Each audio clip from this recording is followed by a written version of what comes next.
Ìyá Ajarabuka, ẹ pẹ̀lẹ́ mà. Mo fẹ́ béèrè nǹkan lọ́wọ́ yín, ṣé mọ̀ pé ọ̀rọ̀ tèmi kò kí ń le. Kò kí ń le. Torí pé part of nǹkan tẹ́ ẹ sọ la fi máa dá yín lóhùn. Bọ̀ ọ̀rọ̀ tiwa ló máa dùn yín. And sometimes ló bá kẹ́ rí pé kì í ṣe pé and disrespect yín. Ọ̀rọ̀ yín tẹ̀ ti kọjá disrespect. Torí bẹ́ẹ̀ ṣe wà yẹn, àbákú laṣọ ewúrẹ́. Bẹ́ẹ̀ ṣe máa bákú nìyẹn. Bọ̀ ṣé ìbéèrè ò fàjà? Ẹ̀yin lẹ máa sọ pé àwọn ọmọ yẹn wọn ò ní nǹkan kan, wọn ò nílé sílùú òyìnbó, wọn ò ṣoríire, wípé torí ẹ̀yin lẹ ṣoríire jù lórí social media, ẹ̀yin lẹ rí ṣe jù kán gbé àwọn jáde. And the moment táwọn yẹn bá ti ń gbé nǹkan oríire tó ń ṣe jáde, you will start having problems with them. Momo, you will start saying, nǹkan tó gbé jáde yẹn o fake ni o, kò rí ìlé o. Wọ́n yín lẹ́ sọ pé wọ́n ṣoríire now. Why is it now hard for you to celebrate them when you realize that wọ́n ti ẹ̀ ti ń ṣoríire ń sìn? Let's take Wonuola for example. Momo, ẹgbẹ́lé tẹ́ ẹ kọ́ sí tẹ́ ẹ rà sílùú òyìnbó wá, ṣe máa dúró ilé tí mo rà sílùú òyìnbó. Wonuola ti ń ra ilé sílùú òyìnbó ń sìn báyìí. But because you can't fathom that, pé báwo ló ṣe máa ra lé? Ẹ̀ ń tẹ̀lé nu. Èmi ò wá bú yín o. Ọ̀rọ̀ yín ti kọjá èébú. Ọ̀rọ̀ tó bá ti kọjá ẹkún, ẹ̀rín la fi ń rí, bẹ́ẹ̀ lọ̀rọ̀ yín ṣe rí. Because for the longest time you used to believe that kò sẹ́nibody tó lè rí ṣe bíi ti kì dẹ̀ ṣe pé ẹ rí ṣe òun náà. Kò sẹ́nibody tó lè rí ṣe bíi ti. A lot of people rí ṣe. They don't have to come to social media to come and explain to you. You don't know who is who on this social media, and you don't know what they do on this social media. But you like noise. Kì í ṣe gbogbo ala like ariwo. People win without noise. That is why ó fi máa ń bother yín pé àwọn ò pariwo, ó dìgbà tó bá pariwo, ó yẹ kó máa fi brag, ó yẹ kó. People win without noise. Ẹ jẹ́ àkọ́kọ́ gba kíní kan, ẹ jẹ́ àkọ́kọ́ fi nǹkan kan múlẹ̀ fún yín lẹ́nu pé Wonuola ò kì í ṣaláìníṣẹ́ o. The way they painted us to believe it. Wonuola níṣẹ́ tó ń ṣe. Ṣé mọ̀ pé social media pín síbi méjì? They will tell you what they want you to believe about a particular person. Wonuola níṣẹ́ tó ń ṣe. Kíní yẹn jẹ́ nǹkan tó jẹ́ pé they don't want people to believe.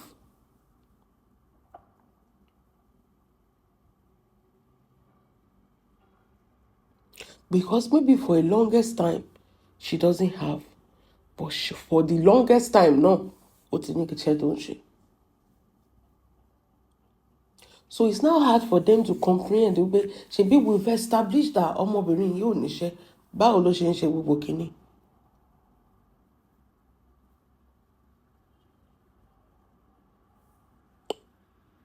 If you ask me, now who I go ask?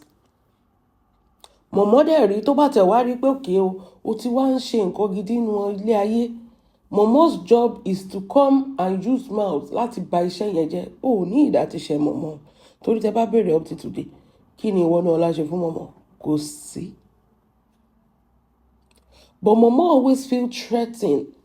Òun ló máa sọ pé òun ló máa polè kó wá jà. Òun ló máa polóko kó wá mu. Ẹnu Momo pé gbà. She loved to brag and to be like, òun nìkan ló rí ṣe, òun nìkan ló ṣe gbogbo kíní. The moment tó bá ti rí pé somebody is threatening that position, or it's possible somebody threatening that position, she will come for the person. Gbogbo orí burúkú tí Momo ṣe lẹ́ni. Because ó ń dùn pé òun ò ní lè fi brag pọ̀ nìkan ló ń rí ṣe mọ́. Àìmọye èèyàn tó rí ṣe tí ò ti ẹ̀ràn yà yẹn. Àbí kí sọ pé yàn tán ọ̀rọ̀ ó sí.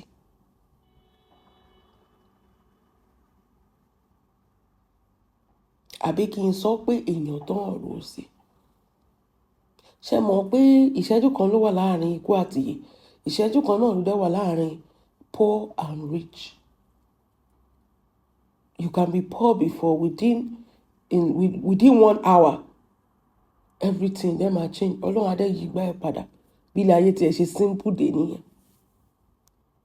But these people, they cannot help it to be actually possible because they believe that ó dìgbà tó bá bàtẹ̀yàn jẹ́ ṣé mọ̀ pé ibi tó kọjú sí mọ̀mọ́ nìyẹn, kò rí ṣe láti kékeré, kò rí ṣe ní middle age, ọjọ́ ogbó ló ti ń lo social media tó fi ń bàtẹ̀yàn jẹ́.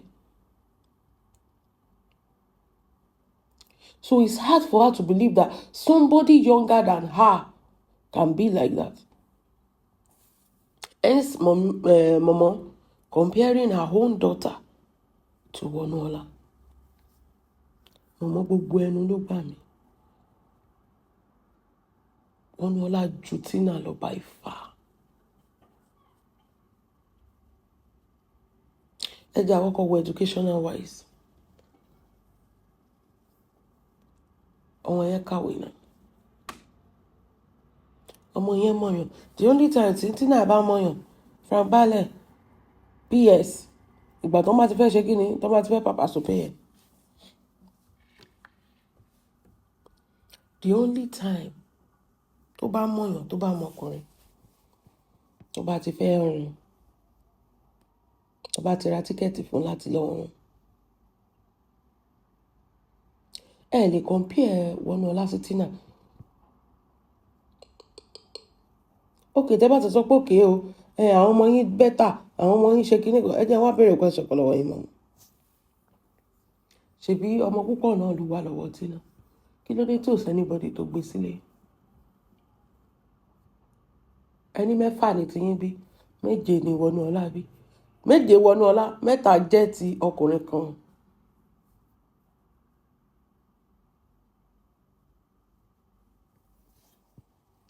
Kí ló dé tí ò sẹ́nibody? Because ṣé mọ̀ pé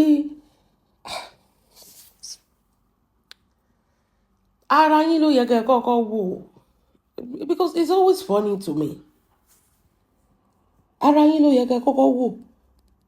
Kẹ́ tó sọ pé okay o, ẹ fẹ́ come for Wonuola. Because the same thing tó ń ṣe yín náà ló ṣe Wonuola. Kí ló dé tí Tina ò sí nílé ọkọ? Tẹ́ wá ń béèrè pé kí ló dé tí Wonuola ò sí nílé ọkọ? Tina ò sí nílé yẹ Wonuola ò sí nílé yẹ by default ọmọ Tina yín ilé yín ló ń bímọ sí. Mi ò rórí burúkú tó yẹn àbí tó jù yẹn lọ. Ilé ìyá Wonuola kọ́ ló wà. Ilé ara ẹ̀ ló wà náà. But Tina ọmọ yín inú ilé yín náà ń domọ́ tó ń bímọ sí. Kò lè dàgbálẹ̀ ẹ rántí pé ẹjọ́ ń pín mọ́gèjì sọnù.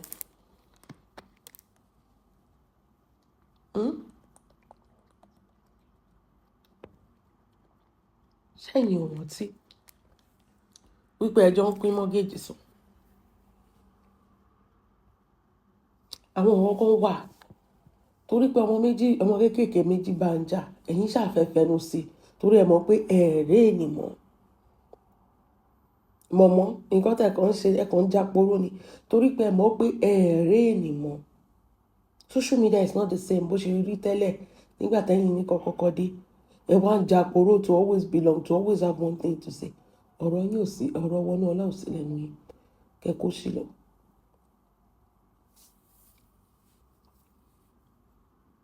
Ọ̀rọ̀ Wonuola kò tiẹ̀ gba ẹnu yín rárá. Torí àwọn ilé ìtẹ́ kó sílé. Ká ti sọ pé ẹ̀gbọ́n kò rí ilé ọkọ fẹ́, wọ́n ti condemn ayọ̀ ni.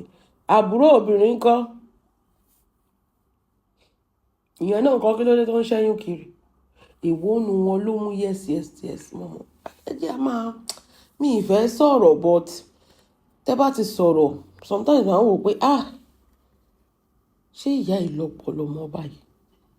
Because èébùkún ara yín. Tọ́mọ Wonuola bá dẹ̀ tẹ̀ sí yín lójú ẹ máa ké pé kò lágbà ńlé kò respect àgbà. Gbogbo ọ̀rọ̀ tágbà òṣì yín wá ń sọ sí yẹn ńkọ́.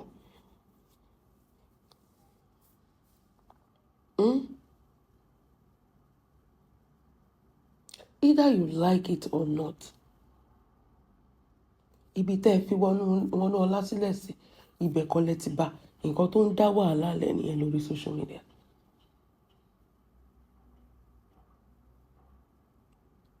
Wonuola ò mọ̀ pé òun lọ́ta. Ẹ wo Bukky náà. Because ibi tó expect kan ti bá wọ́n expect pé kọ́tẹ́ ẹ̀ by now ní 2026 kọ́tẹ́ ẹ̀ wá máa tọrọ jẹ lọ́wọ́ àwọn ni. Nǹkan tó ń expect yẹn.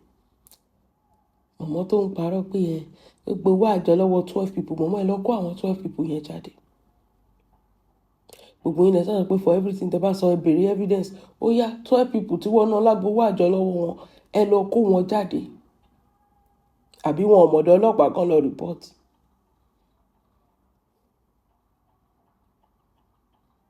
Ẹ kò máa parọ́ because nǹkan tẹ́ ẹ rò pé ayé èèyàn máa já sí kò já síbẹ̀ so ẹ wá lè help ẹ ìlara ni.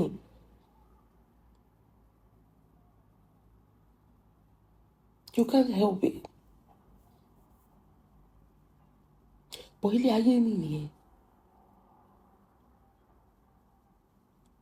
Ẹ jẹ́ fi nǹkan kan ṣe example tó bá yẹ pé wà Mèsòrò dání Mèsòrò má bínú mi ò bú ẹ o kì í ṣe èbó akọ̀fẹ́ fi àìráyé ọ̀rọ̀ ni. Ẹ rántí ìgbà tí Mèsòrò fẹ́ lọ jó lórí tó bá yẹ pé kò ṣòbò làbáṣà ni ṣe mọ̀ pé bí Mèsòrò ṣe máa fàárín wa lẹ̀ nìyẹn tó máa lọ jó lórí. Ilé ayé ṣe rí nìyẹn.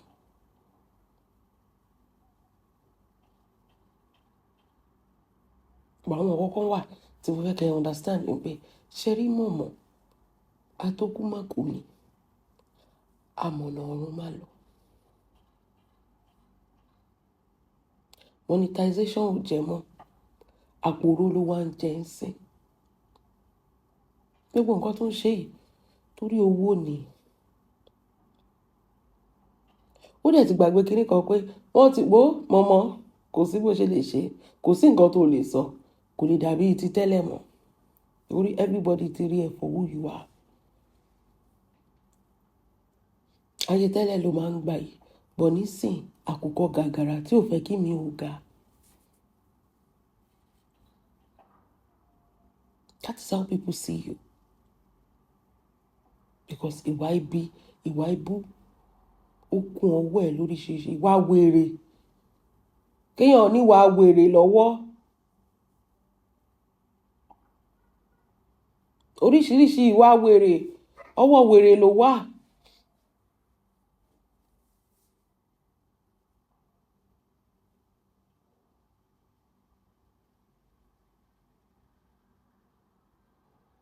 Ọmọ yẹn ti ń lọ ọmọ yín lọ́wọ́. Ẹ jọ̀ọ́ Momo ká tiẹ̀ tó parí gbogbo fídíò yìí mo fẹ́ bẹ̀rẹ̀ nǹkan kan. Kí ló dé tó jẹ́ pé ọmọ Wonuola ọmọ plenty lónìí ó dẹ̀ ń ṣoríire but tí nàyín náà ọmọ plenty lónìí kò dẹ̀ róríire ẹyọ kan ṣe àfi kó máa ra tíkẹ́ẹ̀tì fún láti lọ dùn. Ìkanra tó yẹ kẹ́ ẹ fi mọ́mọ tí káyé tiẹ̀ lè dà òun lẹ̀ ń fi mọ́ Wonuola.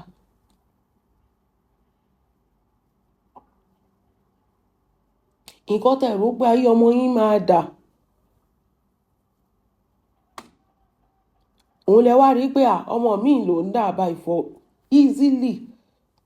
Òun náà ló ń mọ àwọn city boy òun náà ló ń bó lóṣèlú ṣe òun náà ló ń ra lé kiri òun náà ló ń gbé yín kiri.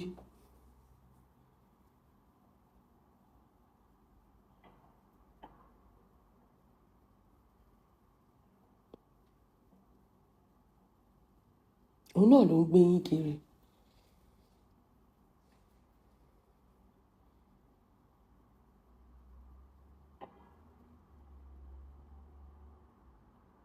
But one thing is one thing.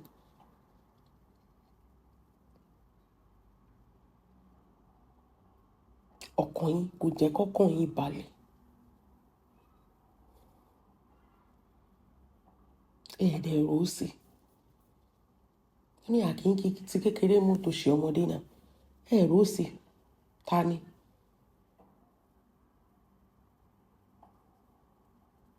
Ṣé imagine ẹ̀ rárá.